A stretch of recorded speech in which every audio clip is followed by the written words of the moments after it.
Well, hello, and a very warm welcome back to the Andrew Eborn Show. And a glimpse of my guest yet again. We have the wonderful Bru Pearce. How are you doing, Bru?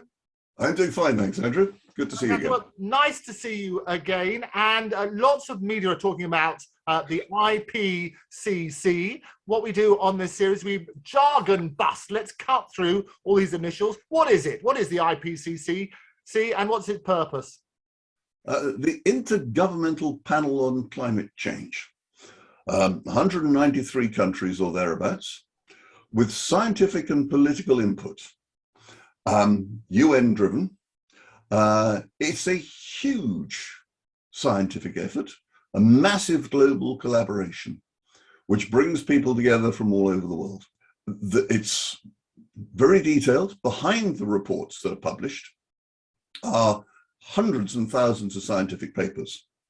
And some of them aren't behind it because not all of them make it in, because it's a consensus-based report. Anything that gets into the report has been approved by pretty well everybody that has a handle on it, which is interesting and is really important to understand, because it is not something that follows the precautionary principle.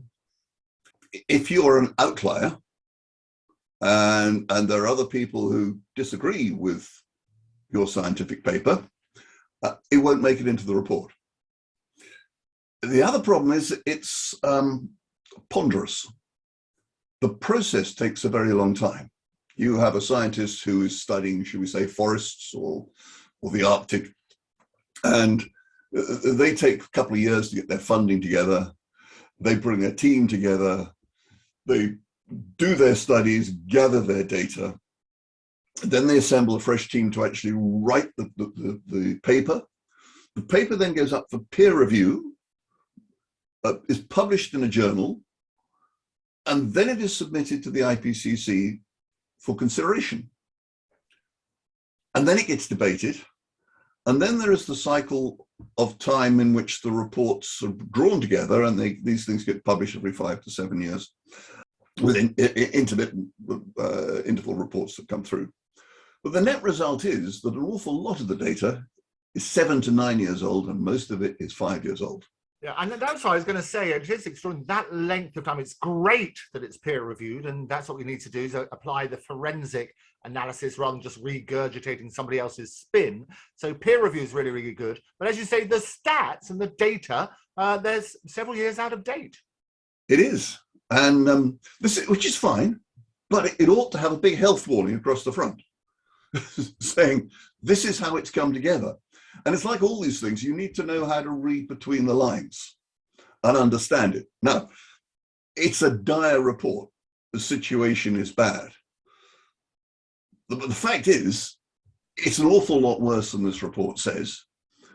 And there are many things in the report where some countries, and there's political input to this, are deeply concerned. So if you're a hydrocarbon-based economy and it's calling for you to leave your coal reserves in the ground, and if your national financing is based on those assets, be they coal or oil or gas, which you've borrowed against, you've got a real problem. Because those stranded assets, if you write them off, you're writing off your ability to repay your debt. Now, if you're a really rich country, it doesn't matter so much. But all the poor countries in the world who are in debt and who have to buy their fossil fuels oil and haven't paid for them and such like, they have a massive problem. And it's really difficult for them to vote against these things. So there's a huge hydrocarbon lobby behind this report, watering it down all the time. And you need to be aware of that when you read it, make that sort of allowance.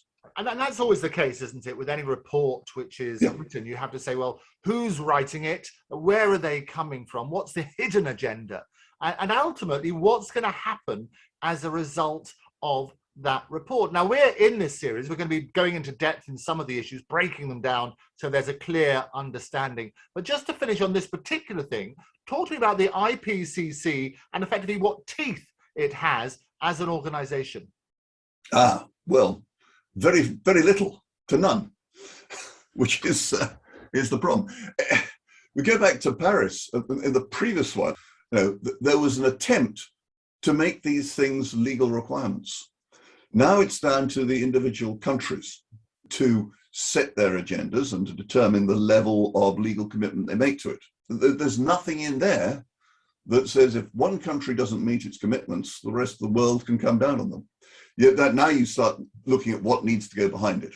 Again, talking about the report is dire. The report shows that we're on a path to go through 1.5 degrees very, very soon. The obvious failings in the report, if you look at the initial part of it, which is the advice to policymakers, it starts off talking about a baseline of 1750, which is truly pre-industrial, and then it switches to 1850, which is sort of well into the Industrial Revolution and well into the damage. We're well above, well, we're at sort of 1.5 degrees of warming above 1750 already. 1850, we've fudged it a bit, we've got a bit of room before we get to 1.5. But look at what's going on now, just under 1.5, and think, oh, what's it going to be like when we actually hit that?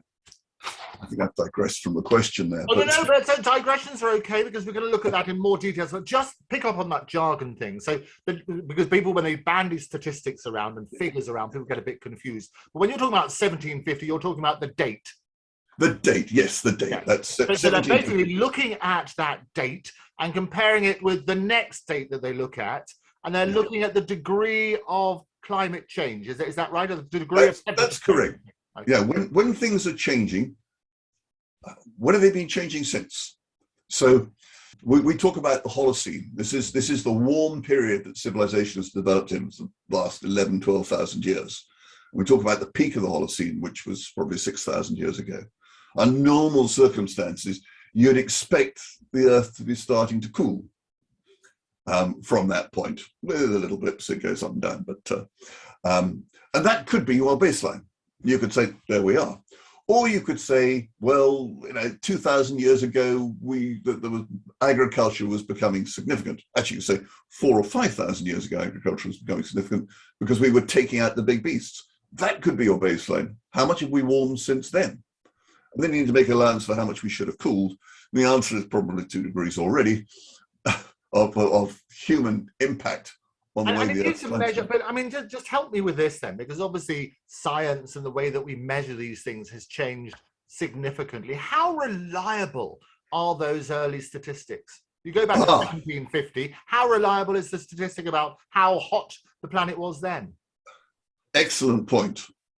We're getting pretty good at calculating the temperature based on fossil records and things left over and tree rings and such like. We can match it back, and that science is getting better and better. So the assumptions that we've made are being proven out or changed looking at that. And there's lots of really good peer-reviewed science on that. And a lot of this is in the IPCC report in the background that's brought it together. So we're becoming much surer of the changes that have happened. But if you're concerned about ocean temperature, for instance, and the measurements of that. I mean, a thermometer is a thermometer, but obviously modern thermometers are much more accurate than the ones that we had in the past. The standard way used to be you put a bucket over the side of the ship, you pull it up and stick a thermometer in and you measure it. Now, if the bucket was a leather bucket, which retained the heat in the water a bit better, then you've got a different reading to if you used a galvanized iron bucket, which was allowing heat to radiate away a little faster. It's tiny, tiny little changes, but it starts to get debated. And science likes to be very defined about this. So I said, this is how it should be done. And we started doing that in 1970. So that will be our baseline, ignoring the fact that it could go back 300 years, 400 years, we've been changing it. And that tends to get forgotten. So under the precautionary principle, when you look back, you go back and you say, well, okay, what's the evidence of what it was there?